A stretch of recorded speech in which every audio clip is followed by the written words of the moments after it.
Hello everyone and welcome to Top Tips for Archaeology Graduates. Today we are joined by Ben, who is a product manager and also a podcaster. Welcome Ben, how are you this evening? Hi Penny, great to be on here. I'm well, thank you. How are you? I'm very well. We've been chatting about your hair and you said you'd wished you'd gone to the hairdresser, but in the such times as this, we can absolutely be understanding that not everybody gets a chance to go to the hairdresser, and it gives us a wonderful opportunity to think about archaeology in the past as well. As an upper Paleolithic man, you wouldn't have had the chance to cut your hair. Exactly that. A very cheap man's Hugh Grant look I've gone for. I think that's what it is. So I'm in some knockoff version of Four Weddings and a Funeral or something like that, I think, or Notting Hill. But yeah, it's good to be on. Thank you, Ben. So I'm going to start by just asking you about what is a product manager. What are some of the things that you do on a daily basis? Yeah, sure. So thanks, Penny. So as you said, my role is as a product manager. And for anyone that has looked at product management as a role or anything, I guess what you might have come across is how broad that is as a term from a career perspective. You know, product manager is like, that could mean anything about the management of a product. Like, what does that even mean? Right. So product management is a really broad term to describe anyone that is classed as responsible for a specific product. They typically might be digital products, or they could be physical products as well. And they're really responsible for making sure that the development of that product is in line with how the customers actually want to use it and how customers, what's actually going to be beneficial and help customers. So, for example, the makers of this microphone, there'll be a product manager that will say, okay, how are our customers actually wanting to use our audio devices? You know, how can we create something that's going to, help their use case? That's the term that uses, use case for that. So I'm specifically focused on, so I work for a pharma data company. So I work for a company called Informa, and they're a massive multinational organization.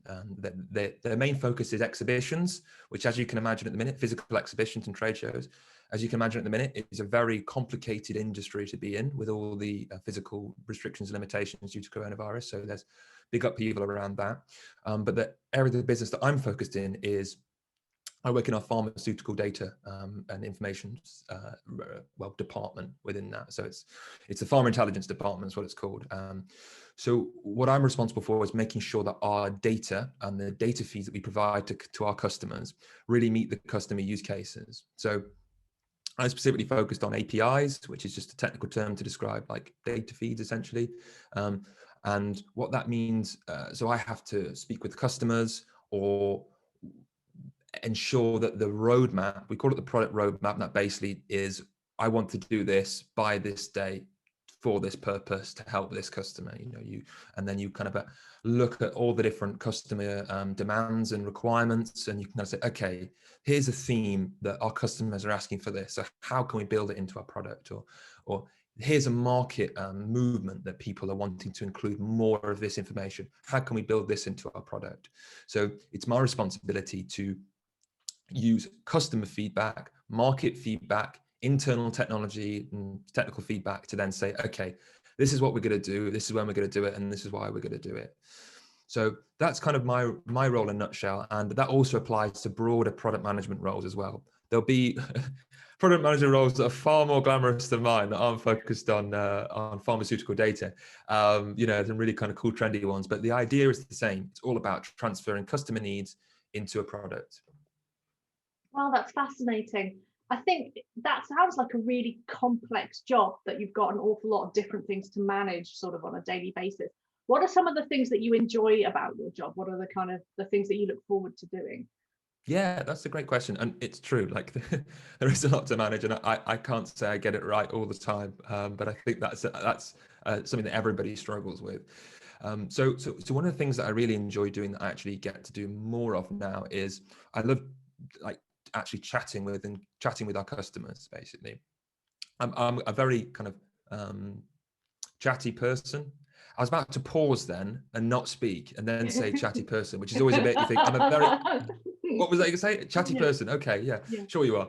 But I am. And I love being able to speak with our customers and understand what they're trying to do, and then actually look at, learn more about them and learn more about their, like I say, what they're trying to do, what their roles are, and then kind of translate that into, okay, how can we help them do that?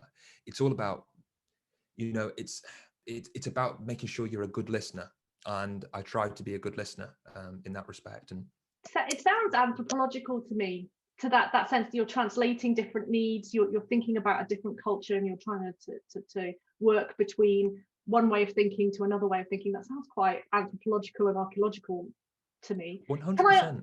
Can I ask sort of the other side of that, which I guess is what's more challenging about your role?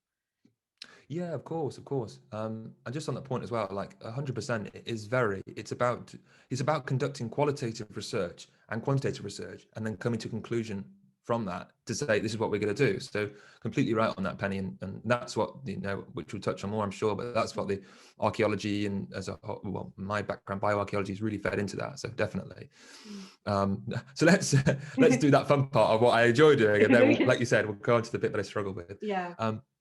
I would say that there are aspects to the difficulty that I find sometimes is knowing when knowing is enough, knowing when enough information to know is enough. If we can kind of do any more variations of that sentence. But what I'm trying to say is, you can very quickly get very bogged down in the information and the detail. And particularly in my role as a product manager, you have to be across everything. So it's recognizing, okay, what do I actually need to know versus what does someone else in the team that has far more expertise and can comment on this subject, what do they know, and I just need to know this amount of detail from that, or I just need to know, okay, how is this going to impact our customer, or how is this going to benefit our customer? And I think that's a real challenge. You can get caught in the detail very quickly, and that's something that I struggle with a lot, because I'm naturally quite a curious person. So I kind of have that, oh, you know, so what? You know, why is that? Why is that? Why is that? And it's just like, you don't need to know. Don't worry. Just leave it with us. Go and do your job. Go and do something else that you're actually paid to do, rather than trying to do our job, you know. And also, you don't know how to do it. So so don't try and do it. So that's something that is a challenge. But I think that's something that I think people should be aware of universally, is recognizing, you know, when knowing enough is enough on a subject. That's very good advice. One that us academics should probably listen to more. Can I ask, how did you go from studying archaeology at university to becoming a product manager? What was that journey like for you? Yeah, so having a great time at York to then getting to a full-time job role. Yeah, I know, right? I don't know what went wrong. But yeah, so I graduated from University of York Archaeology Department, obviously, in 2014 now, and I wasn't quite sure what my focus wanted to be, so I took a job but I knew I kind of wanted to potentially go back into archaeology at some stage, because I have, like so many people do, I'm sure, watching this, archaeology is a real passion subject, right? There's no mercenaries in it, you know. It's full of people that are so passionate about the discipline, and I am still one of those individuals. So what I did was I took a job in a marketing agency for a little bit, and that was about, I wrote reports on using kind of like Google Analytics and Google AdWords. I used to kind of set up campaigns and then write reports on performance of websites and stuff based on analytics, analytic data, and then we sent to client. I didn't mind that, but then I actually realized, okay, I want to go back into go and do a master's at some stage. So I transitioned from that role into a sales role. I shifted and I became a software sales consultant, and I sold software for about a year.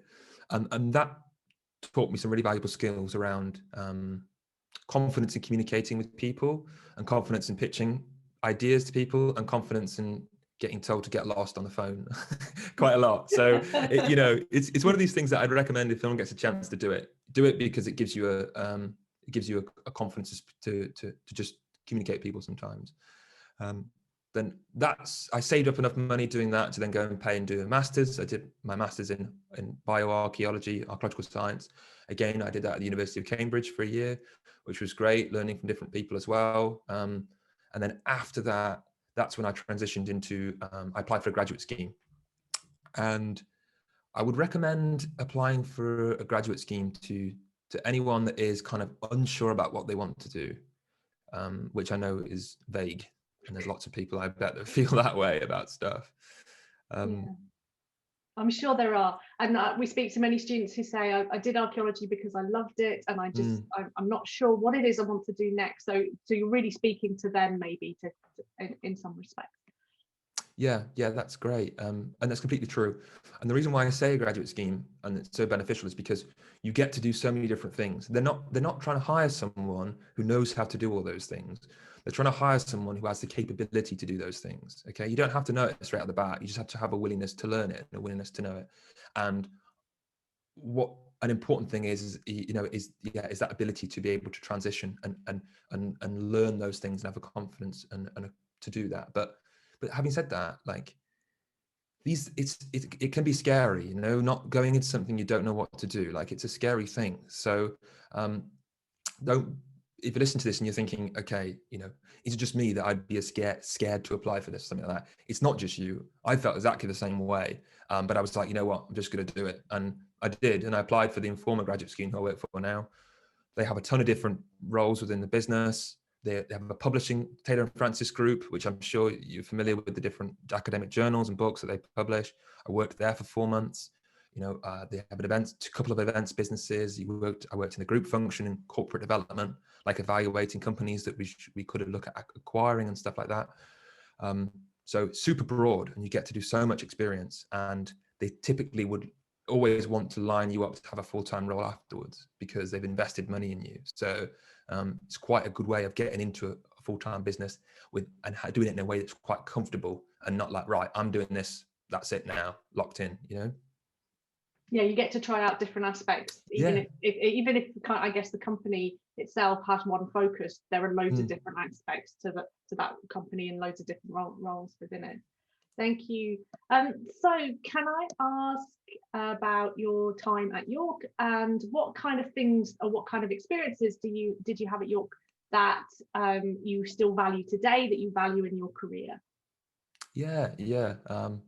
Lots of things. I know if a question, well, I'm always quick to jump on a question if anyone has a historical or archaeological question at work, which is rare, but when they do, I'm the first one there to answer that question, and and that's great. And what I think about archaeology as a whole is you're actually in this really, really unique and valuable position because you have this perfect BA, BSc blend and combination of subject matter, right?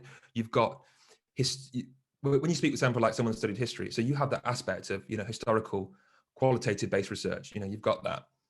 And then you layer on top of that, like we've touched on already, if you've done any work on Excel or in databases or that kind of more quantitative orientated research, you've got that kind of like Venn diagram. You're bang right there in the middle, which is perfectly positioned when you try and pitch that to organizations. And you really have to make sure that you emphasize that, you are in a unique position in what you've studied to be able to do that. And you have an interest in humans because you're doing archaeology, and all the research that you've done and everything always has to be reapplied back and contextualized back to the context, whether it's a historical context, a geographical context. You're constantly having to contextualize whatever you find with the with that in mind. So that's how I would, and I have done in job interviews and stuff. I've pitched it as, it's a perfect BA BSc blend. You're getting the best of both worlds, and that's how I'd kind of present it if I was kind of going for a job application. And that's how I see the value. I completely agree with you, and I think that is one of the unique positions that archaeology graduates have. But you're still involved in archaeology, aren't you? You've kept a hand in. Tell us a little bit about that and about your podcast. Yeah, sure. I try to get out, but they keep pulling me back in, or whatever the quote is from. I'll save everyone doing an Al Pacino impression. I've not got the hair for it today.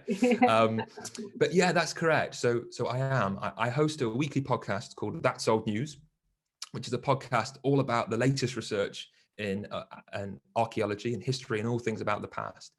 And it's really about taking the new research, new articles that come out in academic papers or in the news in more kind of less mainstream news outlets, and really bringing them to life and outlining to people that might not necessarily, won't have looked at them anyway. Okay, these really cool things are going on right now. You don't need to know the details, but you need to know is there's some crazy, interesting findings, interesting facts that are going on from that. So yeah, we try to keep it lighthearted as well. Keep it, because it needs to be engaging. If those people don't watch it, but listen to it, I should say. They don't watch it. Well, they could do. They'll just see a blank screen and our icon, which is pretty snazzy. But I wouldn't watch that for an hour. Yeah. So yes, it's what it also does is it demonstrates the fact that there's so many ways for you to be able to maintain a foot in and maintain yourself in the space. If you listen to this and you are part of the archaeology department, like I said, you're there because you love the subject, right? And you're there because you love the human story. And there's so many ways that you can keep maintaining that passion. It just might not necessarily be what you get paid to do initially, but there's nothing wrong with that, Following that up, could you give do you have any recommendations for people who wanted to follow in your footsteps if they've heard you talk about the work that you're doing in product management and the graduate scheme? What kind of advice would you give to anyone who's thinking, this is my niche, this is where I'd like to go? Yeah, sure. So if we start on the grad scheme point, so recommendations for our grad scheme is have a look at there's like normally milk rounds, or there's different career fairs you can go to. They've all the major companies have got graduate schemes. Just inquire about it. Try and speak with someone who's been on the grad scheme as well to get an idea about what it looks like. And also, rather than necessarily always going for these big organizations, there's lots of small to medium businesses that will have graduate schemes or graduate roles that might be a great opportunity to get involved with, because you're less likely to kind of maybe get lost in that environment. You can shape it potentially a bit more, that career, about what you want to do. So that's the front that's some advice on the graduate scheme front. And also, what I advise is just go for it. Just apply for it. What's the worst that can happen? You don't get an email back. That's it, right? Have confidence in your own abilities, because you wouldn't be where you are now, and everything you've achieved today, if it wasn't for your own ability. So have confidence. And like I said, they're not looking for someone who can do the final result. They're looking for someone who's willing to learn how to do that. And that's a really important thing to remember. From a product management perspective, I would say advice around that is there's loads and loads and loads. If you want to get into that, there's tons of free content on places like YouTube now that will explain everything about product management, everything about product development, life cycles, everything. I think we're living in a time where the access to free education, not to pitch this on a university thing, because it's completely different, right? But the access to free technological education is outstanding in the tech sector. This is specifically whatever you're trying to do, someone's already done it, and they've already made 4 YouTube videos on how to do it. So go onto YouTube, learn about how the product life cycle, everything, how that works. And then when you go to a job interview around it, you can speak with confidence on the subject. Not that you've done it, but that you understand it and you have a willingness to learn how to do that. So that's on that piece. The final piece on, like, I suppose, more archaeological content or something like that is, if you have a passion for it, then go for it. Just do it, because again, the entry level now is so much lower into kind of like archaeological media or media in general, right? I'm just talking on a microphone that I just bought online. The podcast, we record it on this microphone. I edit it on GarageBand or another Audacity or whatever you're going to use. Like, you can do it. Again, you can look on YouTube. They'll tell you how to do everything, and just go for it. Because, okay, there might be someone already else that has a podcast or has a video or some other content that's the same, that you would think is the same as yours, but it's not, because it's your unique take on it. Only you have that interpretation and that outlook and that view, and that's unique to you, and that's really valuable. So you can do that. So just do it, because if you don't do it, maybe someone else will jump into place and do it for you. But you've got such a unique and valuable voice that yeah, just go for it. That is a really lovely sentiment to bring this interview to a close on, that everybody has a unique contribution to make. And we understand that as archaeologists through the way that we understand the complexity of human societies and the cultures that people live with, that it's something people engage with and are individually pulling out the things that matter the most. Ben, it's been absolutely wonderful to talk to you today, and your introduction to the wonderful world of product management, but also to your podcast, which we will link below so that people who are interested in that can go and listen as well. Thank you to Ben, thank you to you as well, our watcher, our listener, for tuning in today. Join us next time for more archaeology top tips. Thank you. Thank you, Penny.